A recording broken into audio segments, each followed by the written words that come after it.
And we are live. I'm Derek's Perfect. Reptiles. Today we got Mr. Olympus Reptiles himself. How you doing today, brother? I'm doing good. I'm doing good.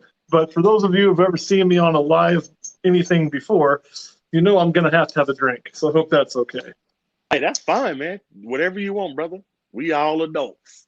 Well, I appreciate you for hanging out with me, man. That's really the idea of my channel, man. I just want to hang out with some of the dopest content creators in the reptile hobby and just kind of pick their brain a little bit. I'm all for it. I don't know if we're going to have a little Jim Beam Devil's cut tonight. Okay, so we're gonna jump right into it, man. I'm kind of curious. What was your first snake? Okay, so my first snake, you got to go way back in the Wayback Machine. I, oh, you know I'm a talker if you watch my channel, so you're going to get a long answer when you ask questions that are open. Uh, my first snake was actually a boa I love it. constrictor that I got from a boa constrictor, just a straight up red tail that I got from my high school science teacher. Uh, Started with needing somebody to watch it in the summertime. Ended with me buying it from him and keeping it. I wasn't allowed to keep it in the house. My mom was still terrified to this day, so it lived in my girlfriend's house for like my junior and senior year before I moved out on my own, and then it got to stay with me. So that was my first ever snake, was that boa constrictor. Okay. My first ever snake was a corn snake, and believe it or not, it actually escaped because I didn't know what I was doing. It escaped. All right, so now I'm kind of curious. It did. It escaped. So I bought a corn snake and I put it in it, and I started with a 20-gallon enclosure, but I didn't know what I was doing. I was new to the hobby, and I was like, Yep. I want to get my snake the biggest enclosure ever. I wanted to have a man's 50-gallon tank, and it had a small crack in it. And I came home, and the snake was gone. I was devastated. Mm. You know, yeah, escapes happen. Even if you know what you're doing long term, I got one that I'm looking for right now, actually. So it happens. I agree. So I'm curious, snake wise, what are Yep. your favorite snakes? What's your favorite venomous snake? And what's your favorite non-venomous snake? Well, I mean, we'll start with the non-venomous. I think that's an easier answer. My favorite non-venomous is got to be the ball python. It's what I built my business on. It's what I built my YouTube channel on. It's what I have the most of. And it's not that the personality of the snake's the best or the size. The size is great for keeping. I'm not a huge fan of keeping big retics. They take up so much room. I can't have as many. So I really like the size of the ball python, and I like all the colors and combinations I can do, and all of that. I find that very fascinating. So they're my favorite non-venomous snake. When you get into venomous snakes, man, there's really two species that I've kept that are really at the top of the list, and there's a few that I haven't kept that are just on this wish list of mine that I would love to have. Some I will have someday. Some I probably will never get the chance to keep. And I'm a viper guy. I'm not a big elapid guy. I'm not into cobras or anything like that. But the West African gaboon vipers, that thing is, I love those, man. I just do. But I also have a very special place in my heart for the Western diamondback rattlesnake. It has so many different genes and colors and morphs. It's like a venomous ball python with a bad attitude. But there are so many things I think that we can do with those as far as color morphs and things that they own a special piece of my heart. They're also very American, the Wild West movies and all of that. There's always the Western diamondback rattlesnake. They're a piece of our history, really. And then I've got a lot of love for timber rattlesnakes. That was the first venomous snake I ever had, and I still have my first timber. His name's Reaper, and he's the best. So those are the ones I have. I mean, it's really hard to pick a favorite from those because it kind of changes every day. There are two on my list of things that I want. The first one I think I will get one day, and that's a speckled rock rattlesnake. I just think they're one of the most beautiful rattlesnakes that there are. I love the way they look. They're not super toxic as far as rattlesnakes go, but it's not about the toxicity for me. It's really about the animal, and they are gorgeous. The other one is an Iranian spider-tailed viper. That's what I don't think I'll ever get to have. I don't know if you've ever seen an Iranian spider-tailed viper. If you guys haven't, man, when we're done here, go look that up on YouTube. It's got the best cuddle lure I've ever seen. So it'll sit there on rocks, and it looks like a rock, and then it has this tail with all these little appendages off of it. It's got like a bulb on the end. Well, it'll crawl that tail over the rock in its own body just in this pattern like this, and it looks just like a spider crawling on it. So a bird comes in to eat the spider, and as that bird's coming in, hit that spider, the snake is pow, and just nails it, and it's dinner time.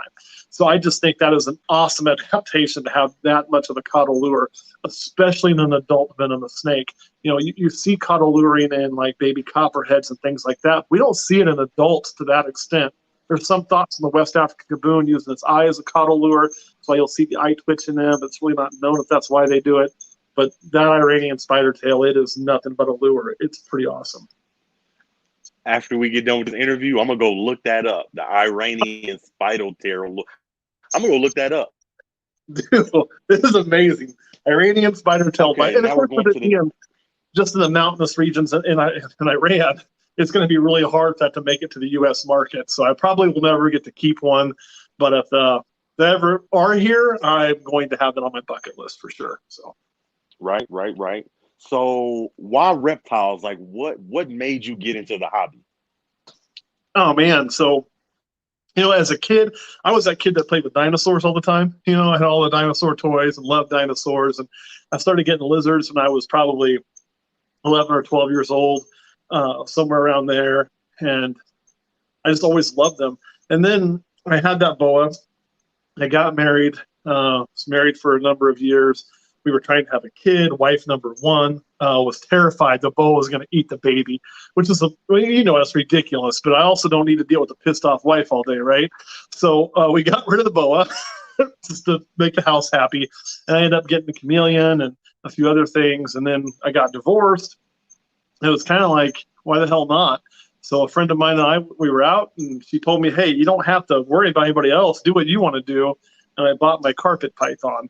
And then that started researching, and there was so much more information out there now than there was when I was a kid with my boa, because the internet was a much bigger thing now. It's all at the fingertips. It's all there.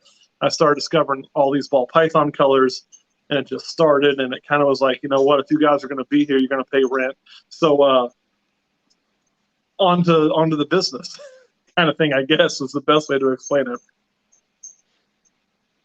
I can't have the number of animals I want, but they're not paying for themselves. Exactly. Keeping reptiles is expensive. So I am kind of curious, who is some of the YouTubers you watch right now?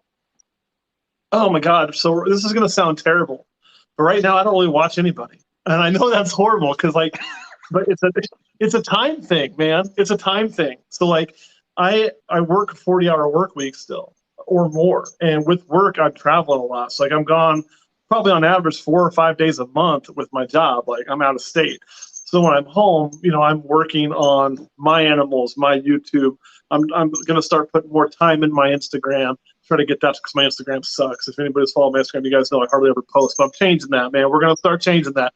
So if you haven't followed, do follow. We work hard on our Patreon.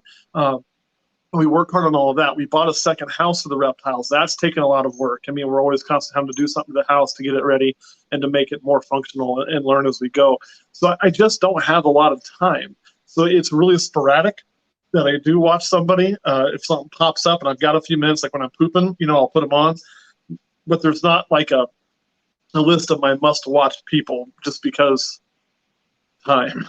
And this is going to sound terrible, but my time can be better spent growing my business versus taking my time and just watching others at this point. And so if I have to choose between the two, I'm going to grow mine. But I mean, there are good people out there, obviously, and it's not a knock on anyone. It's just a time thing. That makes sense. It is time consuming because I follow a lot of people on YouTube. It's almost like a full-time job trying to watch everybody's videos. You're like, did I see this? Did I see this? And you're just clicking. Yep. It can be very time consuming. Now, this is to inspire me. You're not bragging. I know that you're monetized. I won't ask the amount, but I'm curious, what did you do with your first YouTube check? So that's a story in and of itself. Now, we only started YouTube and monetized it, honestly, to screw with a friend of mine. So we had this buddy who would come over every night. We'd play cards. We only had maybe 15 snakes at the time. It was a much easier job, right? And we'd feed snakes and play cards every night. He kept talking how he was going to make this YouTube channel and make all this money on the dark web, like talking about the dark web. Okay, dude, whatever. And we knew he was never going to do shit with it. He just always was talking, but never doing, right? So Kurt and I decided, hey, why don't we, make YouTube and get paid before him? And so our whole goal was to take the check out on a double date. So we wanted to get a check from YouTube and like take it to the movies and like take it out to dinner and like do all this stuff with the check and just spam him pictures of us taking our YouTube check out just to be a bunch of assholes. The problem is YouTube only pays by direct deposit. So we didn't get to really do the full Monty spam this poor guy and troll this poor dude that we went and got a YouTube check before he did. But I honestly couldn't tell you what we did with it. I mean, it just went to the business fund, so it probably helped at the time buy rats or buy snakes or buy bedding. It just kind of went to the general fund of the business for a lot of time. And YouTube will not pay you until you make $100, and that first $100 took a while, a long while. Right. That's one of my dreams, is to get monetized and just keep pushing my YouTube channel. You inspire me, brother. Just keep doing it. And the thing about it was, for us, we just thought too, hey, this could be a way to get our name out there. We never envisioned it doing what it's doing. And then it took off and it did really good. We've been pretty stagnant for a while. I had a few fights with YouTube, and they kind of hate my guts, and that's cool. But, like it really is a way to get the name out, and if you keep with it, it'll grow. I mean, it will. Right. I think the trick is. So this is to inspire us. Oh, let's say the trick is. No, go ahead. What's the. Man, you got to run your own race stuff. That's the trick, because YouTube is this machine that plays favorites sometimes.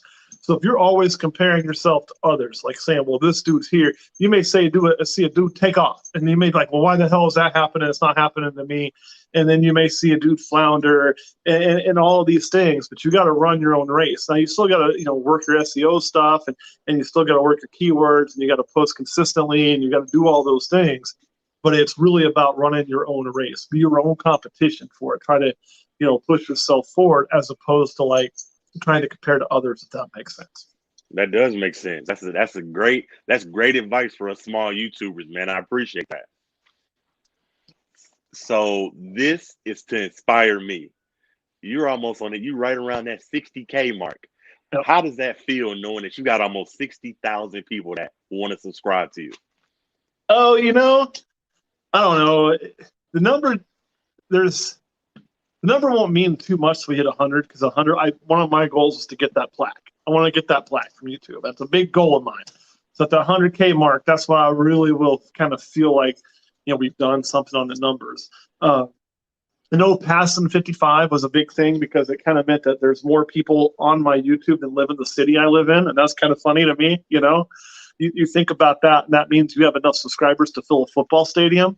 That's pretty cool. You start looking at it that way. But honestly, the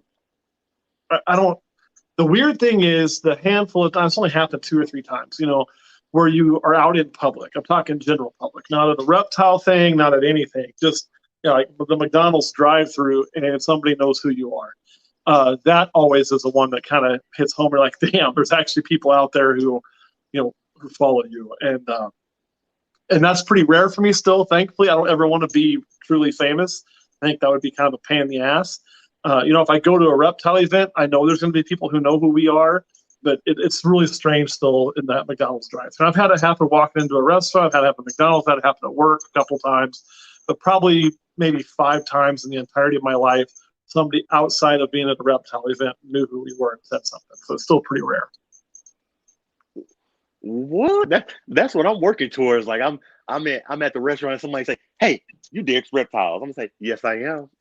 Yeah, it's really kind of neat. I mean, but that's, to me, more than the number, more than seeing that 55 or whatever there. When that happens, you're kind of like, damn, like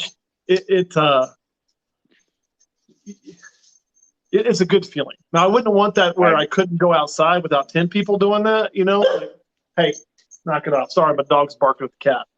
But it is kind of cool when it happens, and you're just like, whoa, All right, that's a great answer. Now, I'm kind of curious. So you do venomous and non-venomous. Yes. Do you have any advice for people wanting to get into the venomous hobby? Yeah. I mean, if you want to do venomous, the big thing is I never suggest them to wake up one day and go, man, I want to do venomous and go out and buy a venomous snake. Man, you need to talk to, if you have people living in your house, you need to kind of talk to them about that, make sure they're comfortable with it. And if they're not comfortable, get them comfortable with how you're going to do it. Because if you have other people like spouse, girlfriend, whatever, kids, it's not just you as a venomous snake. They do too, whether they want to or not. Number two, if you could find somebody to teach you the basics of safe handling, the basics of reading that animal's body language, those sorts of things, that's always the best way. Now, that may not be feasible. You may not get that. That can be hard to do. And you can learn a lot, from research. But, man, there's something to seeing an animal and having somebody tell you this is what's about to happen. This is what it's going to do. This is how you can change its attitude or its mind or whatnot. That was a big help for me, I know. So it would be that. And then for your first venomous, get something that won't kill you. And what I mean by that is, like if you live in North America, right, and you live in any state that's got rattlesnakes, let's say, or a venomous snake there, all of those venomous snakes are treated with an antivenom called crofab. So your local hospital will likely have crofab. If they don't have crofab, they're going to be able to get crofab. And, you don't want to start with a monocled cobra or something that can't be fixed without knowing where to get it and knowing somebody and knowing all those things.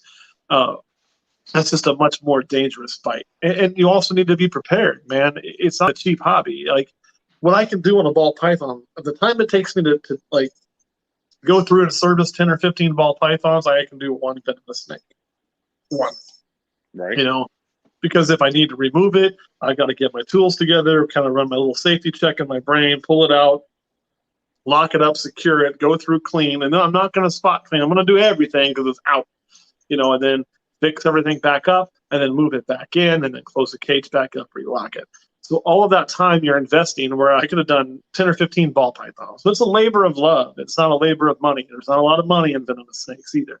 So, I keep the venomous side of my keeping is for me. It's not for business. It's because I want them. We do film with them. They do kind of pull their weight that way. But, we're never going to breed a lot of venomous. We may breed some, but never a lot. Like, you can't breed them to that level and, I think, make a chunk of money. But just so you got to do it for the passion. Okay. And you also got to understand a bite's $100,000. One bite, $100,000. Yeah, that face is right. Ooh.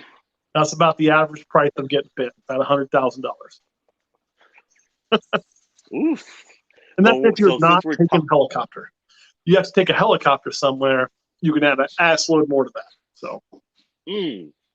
So now that since we're talking about venomous snakes and bites being 100,000. Oh, you locked up on me a little bit there. For me in my collection, the worst. Oh, can you see me? I can see it, but I missed what you were saying. I can hear you good now. Oh, okay. Sounds good. My bad. I apologize. Now that we're talking about bites and venomous snakes, I'm kind of curious. What's the worst bite you ever took? Now, for me, in my collection, it would be my Amazon tree boa. Those bites are insane. I want to know for you, what's the worst one you ever like? Oh, man. Honestly, we don't keep a lot of crazy stuff other than the hots. And I try real hard not to be bit by them. The worst bite, was actually probably a ball python. And I know that sounds weird. I mean, I've been bit by bloods and other things, and the blood was the worst bite.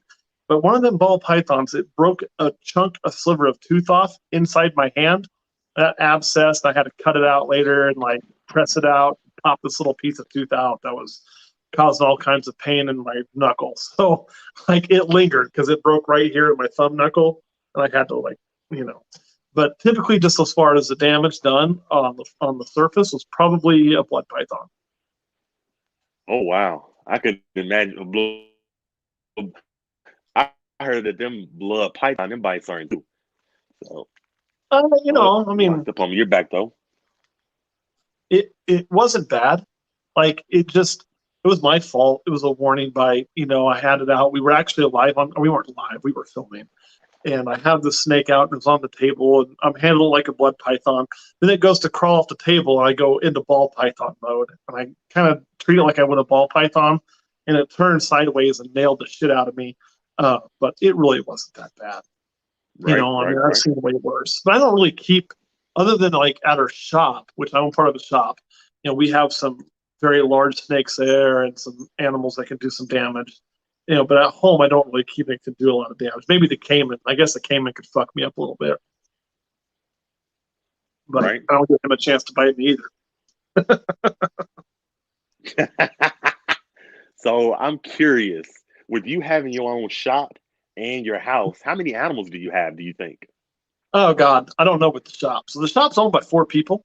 Well, I take that back. I got to get used to saying the shop's owned by 3 people right now with a silent owner, because one of our owners actually passed away. If you guys saw that, we did post that on Instagram and YouTube and things. He had kind of an accidental, tragic death.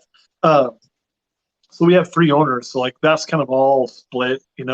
I've got some personal animals at our zoo in our shop. We have a small reptile zoo, like maybe a third of a Brian Barczyk zoo. So it's pretty small. But I think last time I counted, not including babies we're going to sell, it was around 200 at the house, maybe, give or take 15 or 20. And I probably have another 7 or 8 that are privately owned at our zoo. And then the shop probably has, most of what's at the shop is for sale. So like it kind of changes constantly. We're bringing animals in and selling them out at a retail price. Though we probably have 40 or 50 reptiles in our zoo, if I have to guess. So. All right. While we're here, I'm gonna tell everybody in the chat, thank you for watching. I appreciate all y'all. When we end this, I'm shouting all y'all out because y'all all my brothers. Let's keep going to the next question. Sure. What's your latest acquisition? What's that you just bought and you're just excited about? Oh man, let me think here. I think the last thing I bought was probably the banded rock rattlesnake. And, we had to get a new gaboon. Our gaboon, unfortunately, passed away. So probably the new banded rock and the gaboon. And the banded rock it was one of my bucket list snakes. And I'm really excited about it. They're not a very big rattlesnake, but they're really pretty. I like the axanthic, and it kind of got this silver color, the blue hue, and these black bands across them. And it's doing wonderful. Like, it was a newborn when I got it. It still had the neonate button. But now it's got probably 3 buttons on its rattle. It's growing wonderful. It's eating mouse pinks. Like that's all it can handle is a mouse pink. When we first got it, man, that thing was eating like fresh born day old mice. And now, I can get, they're just starting to get a little fuzz on them, but they can handle those. We actually picked up 3 of them. One's for mine. One is a friend of mine's who he's moving. He can't keep it currently, but he knew he was going to move where he could. So we went ahead and said, hey, if you want one, we'll house it at our place. And the other one belongs in our zoo. But it's so small right now, it would actually escape in the zoo. So I've got to get it more sub-adult so we can put it in the zoo and not have to worry about it, like, squeezing between the glass. Nice. So I'm curious. My one of my good friends, his name is Desert Wolf. He has 200,000 plus subscribers. Yeah, why don't you share something with me, man? So of course we know he has that YouTube play button. He does. So of course, he does. we know he has stuff. I've seen some of his stuff. Right? He does a lot of venomous feedings and things. Yeah. And I get in trouble for that. He's so I real want to know big how into he does that. So I know he has that. Oh, he's in the chat. Talk to him. He's in the chat right now. Is he? See, I can't see who's in the chat. So he actually is. There he is. Dude, you need to reach out to me because, man, you got to, I have shied away from doing venomous feedings because YouTube would demonetize and beat my ass over it.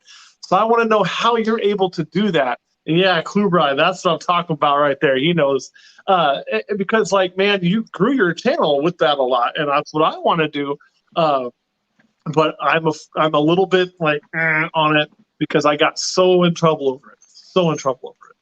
People can show whatever they want, but I can't feed a rattlesnake. It's fucking ridiculous. Well, Mr. Matt, reach out to him. Desert Wolf is a good guy, and we're gonna talk about the community in a little bit. But the question I was going towards is, I know he has 200,000 subscribers.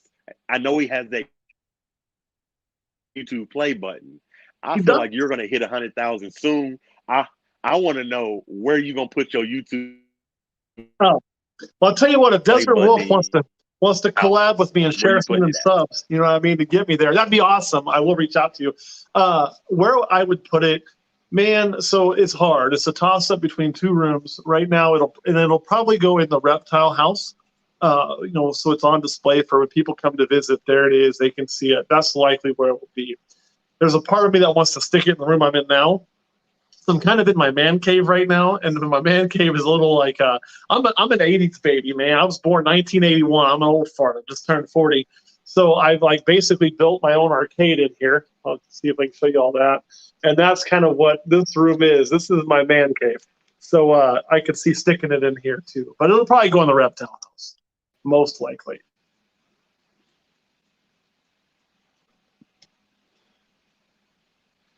Hey, Mr. Matt, there you go, brother. Desert Dude, Wolf said he gonna hit you up. please do, man. Please do. I'll shoot you my cell. Hit me up on that. I'll just shoot you my cell, and we can go back and forth. And that would be awesome. I would really enjoy that. I'd love to do some collabs too. That's the other thing, man. I live in the middle of fucking Kansas, and there is nobody on YouTube in Kansas, right? Nobody. Like I can't find any. It's like if I was out in Cali, the people, man, they're always getting together and doing shit. Like Cusco's running that carpet fest and things. I love Cusco. A good dude. You should do one of these with him. And all those folks, but like here in the middle of Kansas, ain't nobody here, man. Dave Kaufman came and saw me once. I love Dave, but that's about it. Well, that's what we doing, man. I'm trying to hang out with some of the dopest people. You one of them. We're gonna keep going. I'm kind of curious. How much money do you think you've invested in your collection? Oh man, so I didn't do a good job tracking that early on. I really didn't. And then, if you're looking at like my personal investment, it's not that much.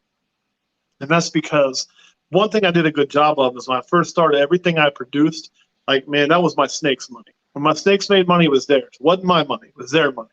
And so I would spend that a lot of times on new animals, new things, going to shows, buying stuff online, buying new equipment, whatever I needed. So I never looked at that like a personal investment. They were making that money. It was theirs to invest. I was just kind of the keeper of it for them, right? So I would imagine, like out of my own pocket, I probably have less than $5,000 or $10,000. I honestly do, which is pretty good because the return has been.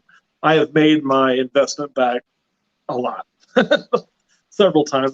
That's not to brag. I'm not making an assload of money at this, right? Like I can tell you, we now at this point, I produced my first collection in 2015. So what are we, 2021? And so this is my 6th year of actually producing. And with that, at this point in time, we'll probably make between me and my business partner each, we'll probably put 4 digits in our pocket. We won't hit 5. So we won't hit $10,000, right? We'll be under that in 2020. Yeah. So, but that's still making my investment back. You do that every year. And that doesn't include the fact that my collection gains value because we add new animals. We've added a house, we've added property, we've added these things that if I were to ever sell out, I'd never say, hey, I'm done. I want to sell that. It's real things I can sell that are of value.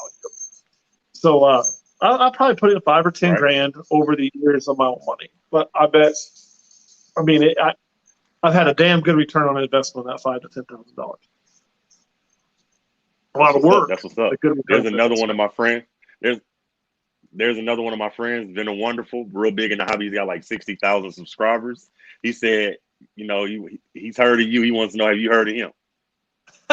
Venom, I don't honestly, man. And don't take this. Don't get upset. I'm sorry. I don't think I have. But again, I'm not actively following on YouTube much on time. Right. The venomous guy I saw a lot on YouTube. I saw a lot of Desert Wolf because he had a lot of different feedings he was doing and things like that, which is pretty awesome. And then Al, I watched a lot of Al. Although Al would probably hate my guts, and I don't know if you know who Al is. I'm trying to think of his YouTube name. Somebody will know it here. He's one of the largest venomous keepers that does YouTube. He's he looks like if he drove a van with no windows, he wouldn't want to let your kids go up to it. But Al's a good dude, although Al hates morphs. He's against morph, so you probably wouldn't like me much because I'm all about the Western Diamondback morph, but I did watch a lot of Owl. But now I am going to go find you, Venomous Wonderful, and check you out because now I know you exist and I want to know who you are, what you're about. So definitely. I'm gonna shout out a few more before we leave. Go. Oh, you're cutting out on me a little bit, man. I'm having a hard time hearing you. Oh, I'm sorry. We're almost done. Oh man, take as much time as you want. My wife's gone today, so name Olympus Reptiles. I think you asked why the name Olympus Reptiles. Is that right? Dang it, you're cutting out. I'm cutting out. Okay, should be on my Wi-Fi. Let me check which one I'm on. Make sure I'm on the right one. Yeah, I'm on the 5G. I should be doing good, man. I think you asked why I chose the name why Olympus Reptiles. Yeah. So it kind of was there was several things that led to that. Whenever I got my first reptile, I was about that age where you're studying like mythology, things of that nature. And so I named my first little green anole. I named him Zeus, and he was the first reptile I ever got to have. And also, lo and behold, one of the first things my parents agreed on. My parents were divorced when I was very young, and it was not a very happy divorce. They kind of hated each other while I was growing up. But that was one thing they both kind of like cooperated on to let me get was this lizard. So his name was Zeus. I had him for quite a while. And then as I got older and I wanted to start a business, that name kind of was central to it.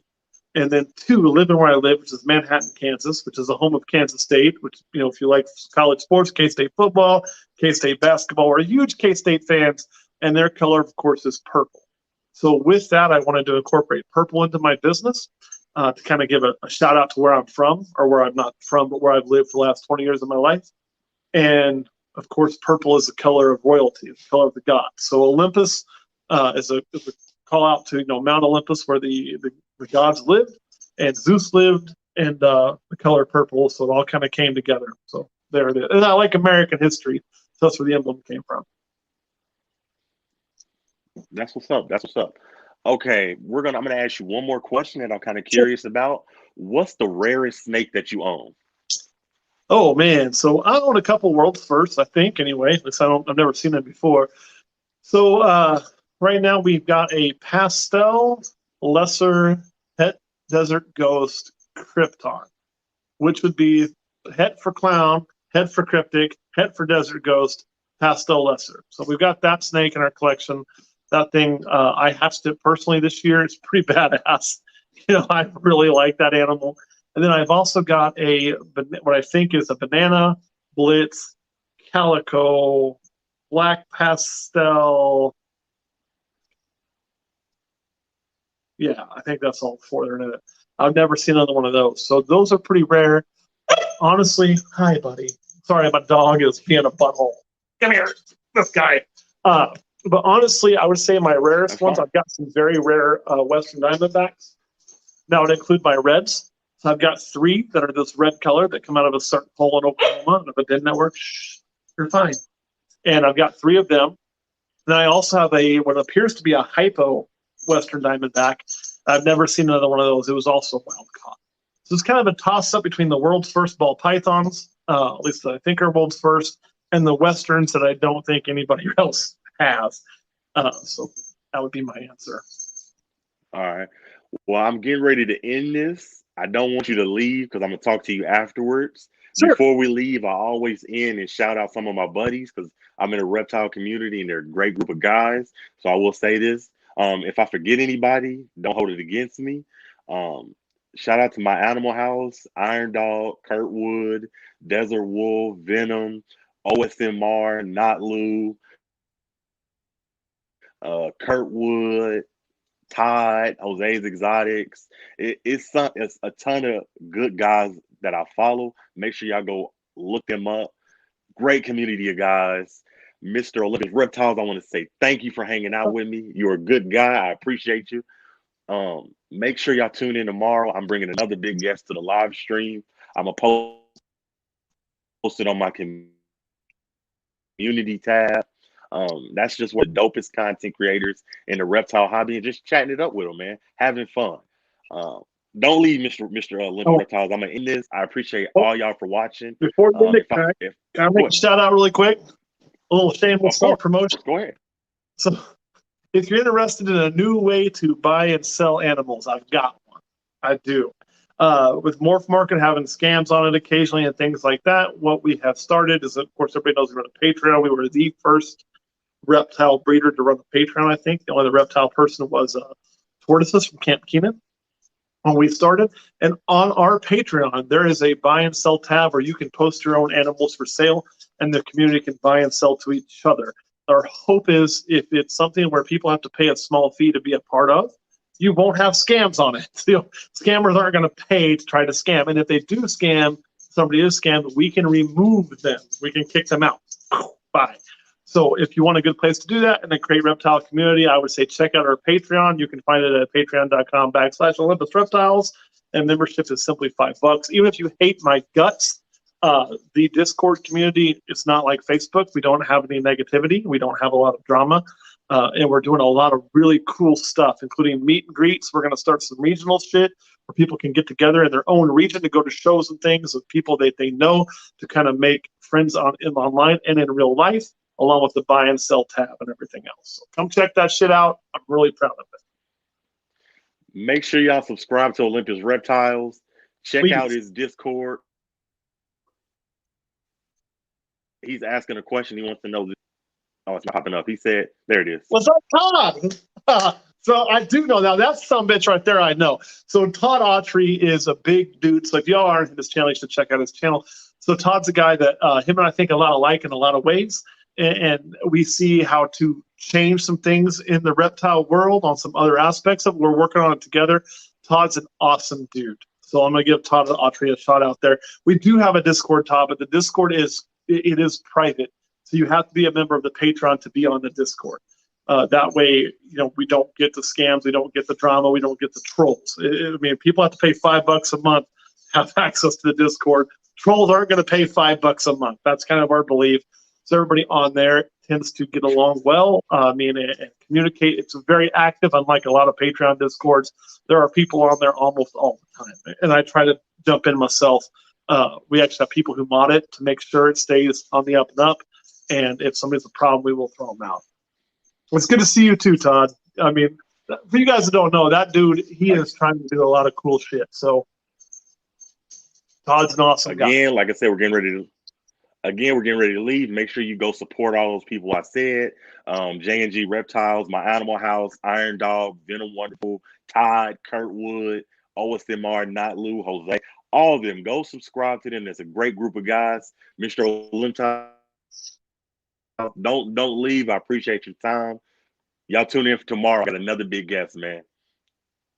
Peace. Make sure y'all subscribe to Olympus Reptiles. Hit him up. Go to his channel. He needs that YouTube play button before the end of this year. I do. Peace out, y'all.